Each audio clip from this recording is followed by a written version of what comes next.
कभी कभी ना सबसे मामूली सी दिखने वाली चीजों में कमाल की कहानियां छिपी होती हैं। आज हमारे पास एक ऐसा ही स्कूल नोटिस है। पहली नजर में तो ये श्री रियल एजुकेशन सेंटर का एक आम सा नोटिस लगेगा, पर असल में ये हमें उस दिन स्कूल में मची पूरी उथल पुथल की कहानी बताता है। तो चलिए इस मामले की तह तक चलते हैं। जरा सोचिए, सुबह का माहौल है, स्टूडेंट्स पूरी तैयारी के साथ एग्जाम हॉल में बैठने को तैयार हैं, और तभी अचानक ये अनाउंसमेंट होती है। अब ये सिर्फ एक एग्जाम का पोस्टपोन होना नहीं है, नहीं, ये तो इस बात का साफ इशारा है कि पर्दे के पीछे कुछ बहुत बड़ी गड़बड़ चल रही थी। तो सवाल ये उठता है कि आखिर हुआ क्या था? मतलब ऐसी क्या नौबत आ गई कि एक पूरे स्कूल को एग्जाम वाले दिन ही उसे कैंसिल करना पड़ा? मजे की बात यह है कि इसके सुराग कहीं और नहीं, इसी नोटिस में छिपे हैं।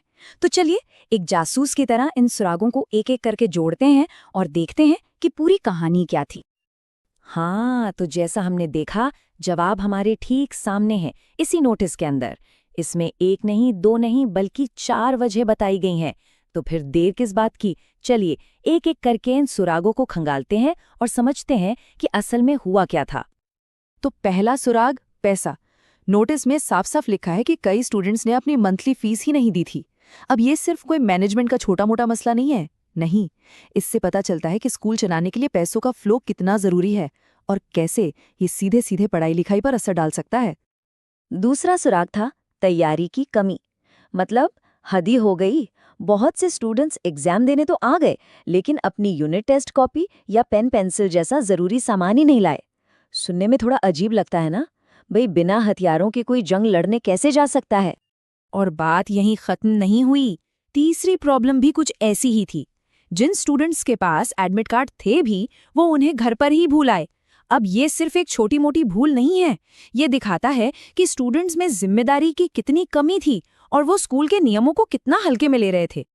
और अब आता है चौथा और शायद सबसे बड़ा कारण। कुछ स्टूडेंट्स को तो एडमिट कार्ड मिले ही नहीं थे। अब देखिए, यहाँ मामला सिर्फ स्टूडेंट्स की लापरवाही का नहीं रह गया था, ये तो सीधा सीधा स्कूल मैनेजमेंट की एक बहुत बड़ी नाकामी थी। इससे पता चलता है कि सिस्टम में ही कहीं कोई बड़ी गड़बड़ थी।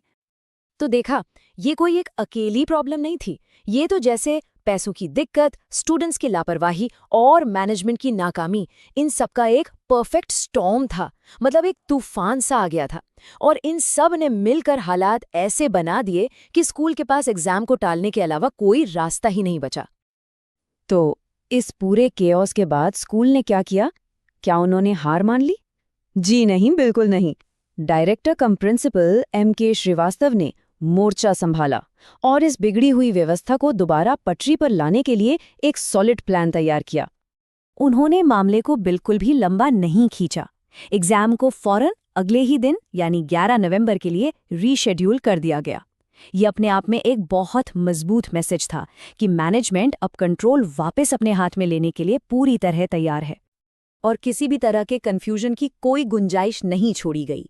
एक बिल्कुल नया और साफ सुथरा टाइम टेबल जारी किया गया। नर्सरी से यूकेजी के बच्चों के लिए मैथ्स, इंग्लिश और हिंदी का एग्जाम था। वहीं क्लास 1 से लेकर 8th तक के स्टूडेंट्स को 6 अलग अलग सब्जेक्ट्स का टेस्ट देना था। सब कुछ एकदम क्रिस्टल क्लियर। लेकिन रुकिए, सिर्फ एक नई डेट और टाइम टेबल से काम नहीं चलने वाला था। प्रिंसिपल साहब जानते थे कि पुरानी गलतियां दोबारा नहीं होनी चाहिए, इसलिए उन्होंने कुछ सख्त नियम भी लागू किए। साफ कह दिया गया कि इस बार कोई भी बहाना नहीं चलेगा। और ये नए नियम ना बड़े मजेदार हैं, क्योंकि हर एक नियम पुरानी किसी ना किसी प्रॉब्लम का सीधा सीधा इलाज था। जैसे सारे ड्यूज क्लियर करे वाला रूल फीस की प्रॉब्लम को सॉल्व करता है। एडमिट कार्ड और सामान लाने वाला निर्देश स्टूडेंट्स की लापरवाही को टारगेट करता है। मतलब एकदम पिन पॉइंट अप्रोच थी। तो आखिर में इस एक नोटिस से हम क्या सीखते हैं? देखिए, ये सिर्फ एक कागज का टुकड़ा नहीं है, ये एक खिड़की है जो हमें दिखाती है कि एक स्कूल को चलाना असल में कितना मुश्किल और कॉम्प्लेक्स काम हो सकता है। ये उन अनगिनत छोटी छोटी लड़ाइयों की कहानी है जो हर रोज पर्दे के पीछे लड़ी जाती हैं ताकि पढ़ाई लिखाई का काम बिना रुके चलता रहे। और हम इस पूरी कहानी को यहीं एक सवाल पर छोड़ते हैं।